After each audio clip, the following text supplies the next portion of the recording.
কখনো কি এমন এক স্থান কল্পনা করেছেন যেখানে সময় থেমে গেছে আর অতীত এবং বর্তমান একসাথে মিশে গেছে? বরিশালের বাকেরগঞ্জের কলসকাঠিতে ঠিক এমনই এক জমিদার বাড়ি আছে যা ৩০০ বছর ধরে অপেক্ষা করছে আমাদের গল্প শোনানোর জন্য।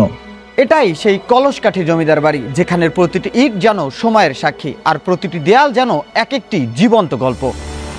১৭০০ দশকের শেষের দিকে জানকী বল্লভ রায়চৌধুরী এই জমিদার বাড়ি প্রতিষ্ঠা করেন। তিনি ছিলেন গারুরিয়ার জমিদার রামকান্তের ছোট ছেলে।